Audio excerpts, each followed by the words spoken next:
Olá, ouvintes do Conta Outra. Sejam bem-vindos ao nosso primeiro episódio. Aqui é um lugar onde a história se mistura com boas conversas e curiosidades. E hoje, nosso destino é uma das festas mais emblemáticas do Brasil. Um evento que para o país, toma as ruas, invade os salões e pulsa no coração de milhões de pessoas. É o Carnaval. Mas antes de você imaginar os desfiles luxuosos do Rio, os trios elétricos da Bahia ou os blocos de rua que arrastam multidões, quero te convidar para uma reflexão. Você sabe de onde veio essa tradição? Como algo tão grandioso e culturalmente enraizado começou? O Carnaval que conhecemos hoje é resultado de séculos de transformações, misturas culturais e até de proibições. O que hoje nos enche de cores, músicas e dança já foi considerado um problema social, um caos urbano, uma afronta à ordem pública e até mesmo uma ameaça política. Mas assim, como outras manifestações populares, o Carnaval nunca desapareceu.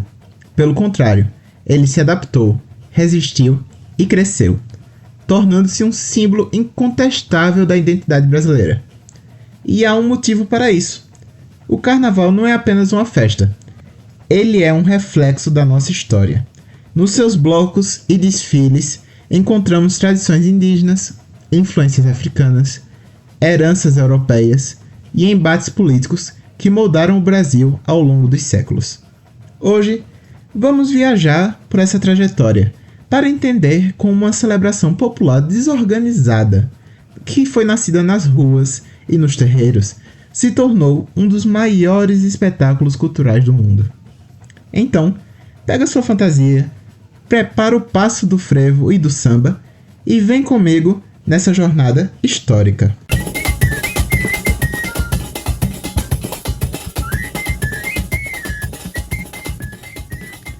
Agora que já entramos no clima do Carnaval, é hora de dar um mergulho no passado e descobrir de onde veio essa festa que hoje embala milhões de foliões.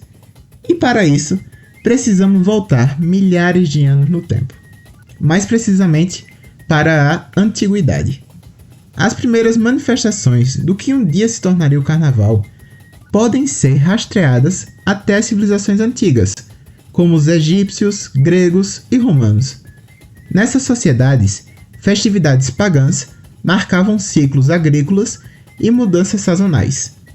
Eram momentos de celebração, fartura e, claro, muita bebedeira e dança. No Egito, em homenagem aos deuses Apis e Osíris, se reuniam multidões que desfilavam com máscaras e trajes muito extravagantes. Entre os gregos, as festas em honra ao deus do vinho, Dionísio, promoviam desfiles, teatros e um verdadeiro clima de euforia coletiva. Já em Roma, os festejos tomavam proporções ainda maiores.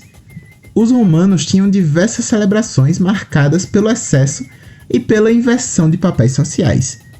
Mas uma das mais influentes para o que viria a ser um dia o Carnaval foi a Saturnália, uma festa dedicada ao deus Saturno. Durante essa celebração, as regras sociais eram temporariamente suspensas. Os escravos podiam se sentar à mesa com seus senhores. Máscaras eram usadas para garantir anonimato. E os dias eram tomados por muita bebida, música e muita dança. Quando o cristianismo, então, se consolidou como principal religião do Império Romano, muitas dessas tradições foram transformadas para que se adequassem ao novo contexto religioso. Em vez de simplesmente eliminar essas festas, a Igreja Católica incorporou alguns elementos dela ao seu calendário litúrgico. Assim, surgiu o conceito do Carnaval, como um período de excesso, antes da Quaresma. Os 40 dias que é de jejum e penitência, que antecedem a Páscoa. O nome, então, Carnaval, vem justamente dessa lógica. É do latim, carnem livare, que significa retirar a carne, uma referência à abstinência alimentar praticada durante a Quaresma.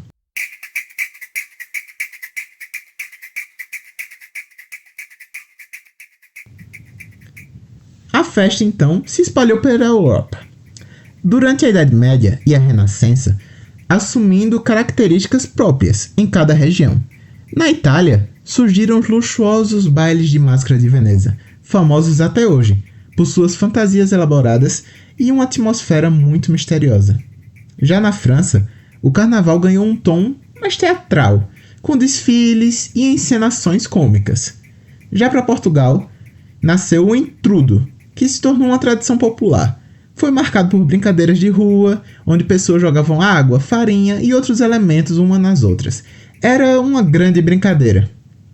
E foi então justamente por meio dos portugueses que o carnaval atravessou o oceano e desembarcou aqui, no Brasil. Mas ao chegar, a festa não permaneceu a mesma. Ela passou por transformações que a tornaram única, mesclando influências indígenas, africanas e também europeias.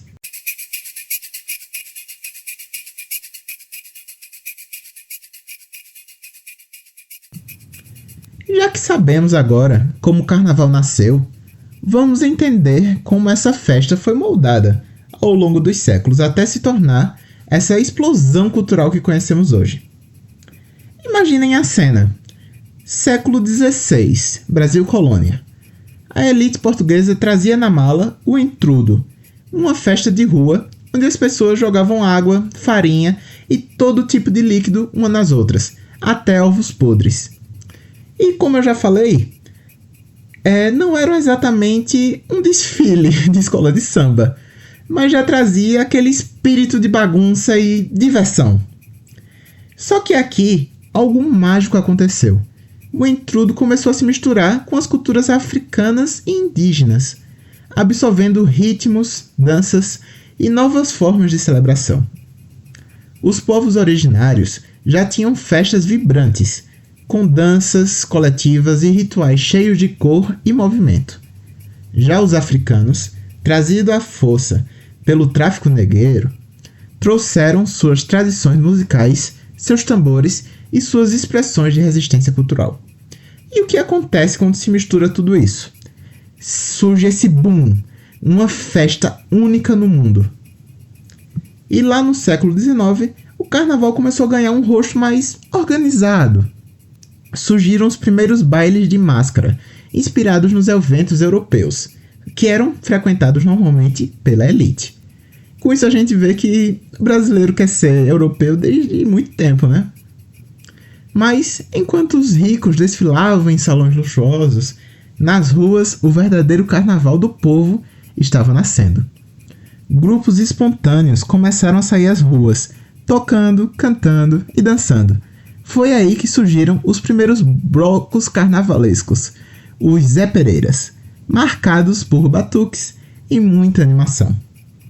E então, um detalhe importante: o ritmo. Em Pernambuco, o frevo começou a surgir, trazendo passos com acrobacias e um som acelerado que fazia qualquer um suar. Já no Rio de Janeiro, o samba se consolidava como a alma do carnaval carioca. A festa, antes mal vista, começou a ganhar espaço, respeito e certa organização, dando origem assim às primeiras escolas de samba. E foi assim, com muita mistura, resistência e criatividade, que o carnaval brasileiro se tornou essa maravilha que conhecemos hoje, né?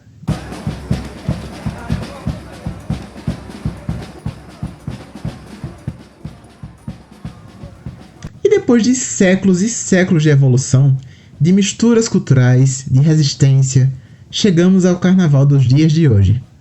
Mas afinal, qual é a real importância dessa festa para o Brasil? Para começar, o carnaval é um dos maiores motores econômicos do país. Lá em 2023, só no Rio de Janeiro, o evento movimentou mais de 4,5 bilhões, gerou cerca de 45 mil empregos temporários.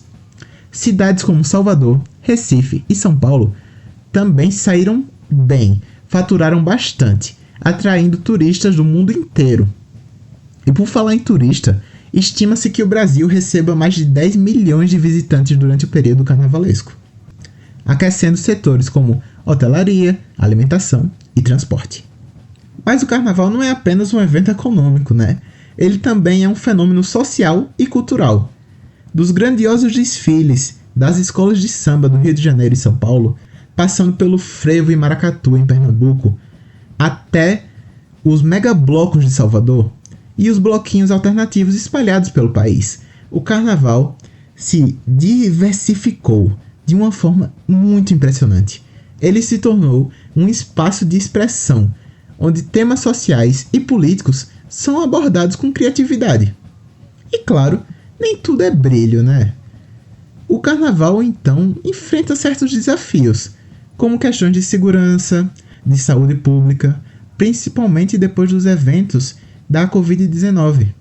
Ainda assim, ele se mantém como um dos maiores símbolos da identidade brasileira, e não dá sinais de que vá morrer tão cedo. Então, quando você vestir sua fantasia e sair para curtir a folia, lembre-se, você não está apenas participando de uma festa, mas de uma tradição que atravessou séculos, resistiu a mudanças e continua evoluindo.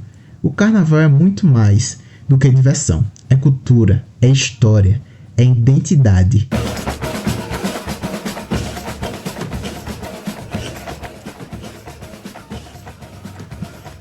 E bem, para fechar nosso episódio, que tal algumas curiosidades sobre o carnaval, hein?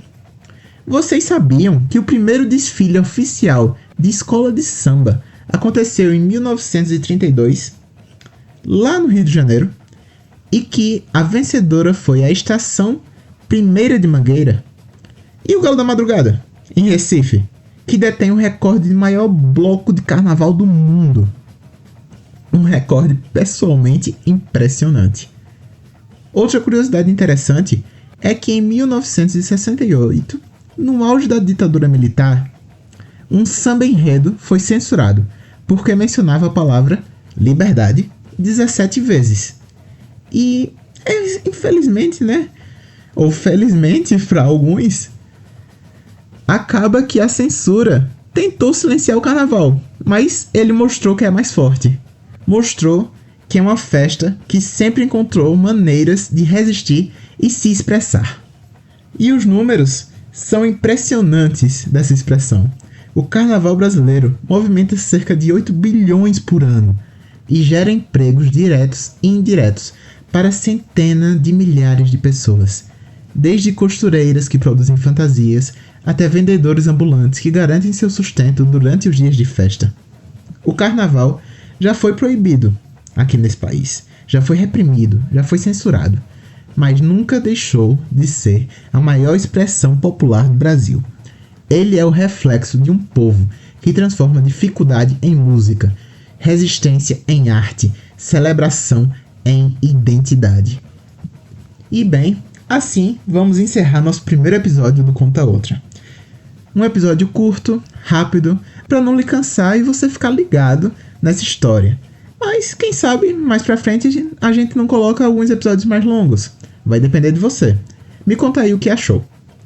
Espero que você tenha gostado dessa viagem pela história do carnaval e entendido um pouco mais sobre como essa festa é muito mais do que apenas folia.